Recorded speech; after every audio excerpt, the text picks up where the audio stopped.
سلام كبراتن كبرانن تقاتلتي ابزلخم مو بسلامن طعنان كتهلون من مستسفانات يوب يقوم زلهم تسفانات يوب استفلاليو حبرتي مهارتنا زناقعتن مدبات ناب تقاتلتن مغرب زعلم معكن نحجي معكن استفلاليو مدبات زخونه مسمر علتاو زينا خنغرب لكم هنا سناي مكتتال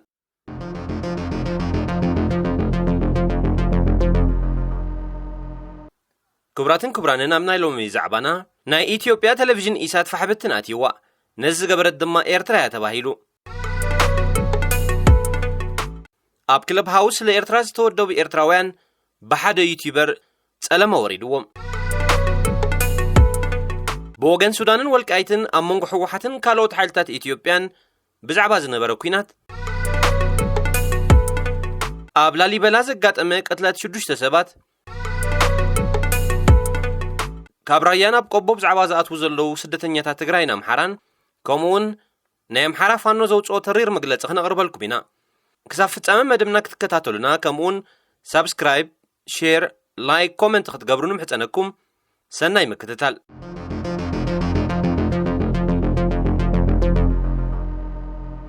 እተን ዓመታት ዝኣክል ካብ ሃገር ኣሜሪካ ዝፍኖ ዝነበረ ምስ ናይ ዶክተር አብይ ናብ ስልጣን ናይ ምምጻእ ግዜ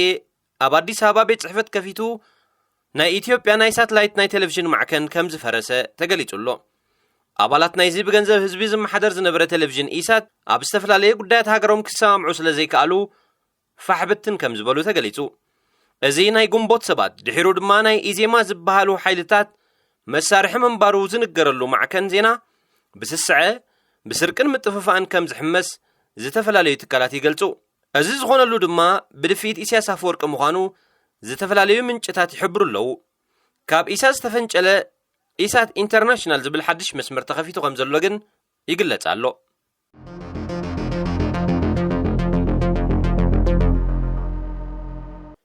ብፌደራላዊ ኢትዮጵያ ዝተወሰነ በይናዊ ተኽሲደው ናይ ምባል ውሳነ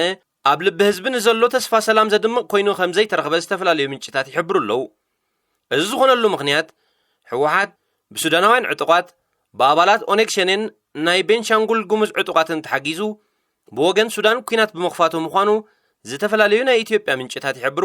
ብኻልእ ወገን ድማ ዕጡቋት ሕወሓት ካብ ትግራይ ተበጊሶም ብወገን ተከዘ ናብ ወልቃይት ንምስጋር ዝገበሮ ፈተነ ብስዕረት ዕጡቋት ሕወሓት ከም ዝፈሸለ ይግለጽ ኣሎ እዚ ትማሊ 25 መጋቢት ዝተኻየደ ኩናት ሕወሓት ከቢድ ክሳራ ዝኸሰረትሉ ካብ ዘውፈረቶም ዕጡቋት ድማ 46 ኣባላት ዝተቐትልሉ ምንባሩ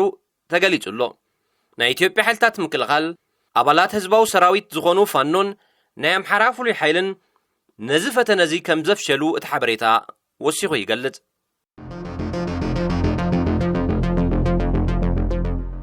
ምዚ ናይ ሕወሓት ብዝተፈላለየ መኣዝን ቦታ ዕጥቅን ስንቅን ንምርካብ ዝግበር ዘሎ ዝተፈላለየ ፈተነታት ብዝተተሓሓዘ ዜና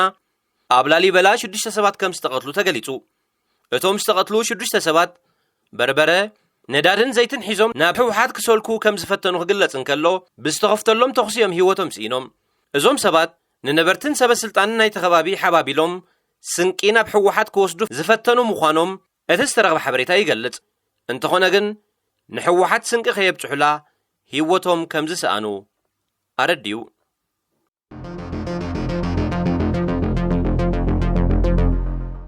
ካብ ራያ ጥሙጋ ናብ ቆቦ ናይ ዝስደዱ ዘለዉ ተጋሩን ኣምሓሩን ቁጥሪ ይውስኽ ኣሎ ኣብ ትሕቲ ቁፅፅር ሕወሓት ኣብ ዘሎ መሬት ራያ ሕፅረት ዝተፈላለዩ ቀረባት ብምውሓዱ ዜጋታት ኣብ ቀረብኦም ናብ ዘለዎ ድሓን ዝበለዎ ቦታ ክግዕዙ ተገዲዶም ከም ዘለዉ ይሕበር ኣሎ እዚ ብዙሓት ወገናት ብስጋት ዝዕዘብዎ ዘለዉ ዕለታዊ ፍጻሜ ካብ ዝኸውን ሓያሎ መዓልታት ኣሕሊፍ እዩ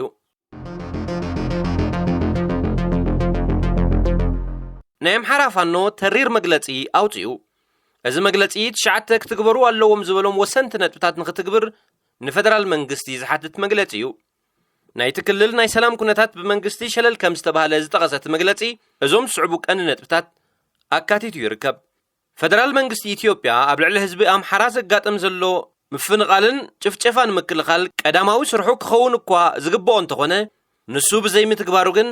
ኣብ ዝተፈላለየ ኩርናዓት ኢትዮጵያ ዝርከብ ህዝቢ ኣምሓራ ዋጋ ይኸፍል ኣሎ ስለዚ ፌደራላዊ መንግስቲ ነዚ ጉዳይ ከም ጉዳዩ ብምውሳድ ደው ከብሎ ንኽሰርሕ በዚ ስዕብ ነጥብታት ንጽውዕ ብምባል ናይ ፋኖ ናይ አምሓራ ጉጅለ ጸዊዕ ኣሎ ሓደ ብወያነ ዝዓነው ወሃብቲ ማሕበራዊ ኣገልግሎታት ብህፁፅ ክጽገኑ፣ 2 ሕወሓት ካብ ናይ ወሎ ሰቆጣን ራያን መሬት ለቂቑ ክወፅእ፣ ነዚ ድማ ናይ ፌደራል መንግስቲ ዘድሊ ህፁፅ ስጉምቲ ክወስድ፣ 3 ኣብ ክልል ኦሮምያ ብምኽንያት ብሄራዊ መንነቶም ጥራይ ኣብ ልዕሊ ተወለድቲ ብሄረ ኣምሓራ ብኦነግ ሸኔ ዘጋጠም ዘሎ ምቕታልን ምፍንቓልን ደው ንምባል ብወገን ፌደራላዊ መንግስቲ ዘየዳግም ስጉምቲ ክውሰድ፣ 4 ካብ ክልል ኦሮምያ ተፈናቒሎም ኣብ ክልል ኣምሓራ ተዓቒቦም ዘለዉ ተፈናቐልቲ ህፁፅ ሓገዝ ክግበረሎም፣ 5 ካብ ክልል ትግራይ ናብ ክልል ኣምሓራ ናይ ዝፈናቐሉ ዘለዉ ተጋሩ ኩነታት ንህዝቢ ኣምሓራ ናብ ዳግማይ ሽግር ዝእቱ ስልቲ ስለ ዝኾነ ህዝቢ ኣምሓራ ሕልፊ ወትሩ ከባቢኡ ብጽኑዕ ክሕሉን መንግስቲ ድማ ኣድላይ ስጉምቲ ክወስድን፣ 6 ናይ ክልል ትግራይ ወራሪ ሓይሊ ካብ ዝሓለፈ ግዜ ብዝሓየለ ህዝብና ንምውራርን ንምጭፍጫፍን ይዳሎ ስለ ዘሎ ንፋኖ ኣይተሰልጥኑ ዝብሉ ሓይልታት ካብ ተግባራቶም ክቁጠቡ፣ ንፋኖ ስልጠና ንዘይመሃብ ዝግበር ዘሎ ሽርሒ ደው ክብል፣ 7 ኣብ ልዕሊቶም ናብ ሰላማዊ ህዝቢ ተኪስኩም ተባሂሎም ስጉምቲ ዝተወስደሎም ኣባላት ፋኖ ዝተወስደ ስጉምቲ ዳግማይ ክረአን ካሕሳ ክኽፈልን፣ 8 ናይ ፌደራልን ናይ ክልልን ሓይልታት ምስ ፋኖ ዘለዎም ርክብ ከስተኻኽሉ፣ ንሃገር ካብ ናይ ዘይምህላው ሓደጋ ንምድሓን ዝተዋደቑ ፋኖ ካብ ጸላኢን ዝመንዝዑ ዕጥቅን ምፍታሕ ዝግበር ዘሎ ፈተነ ደው ከብሉ ንጽውዕ። እዚ ዘይትግበር እንተኾይኑ ግን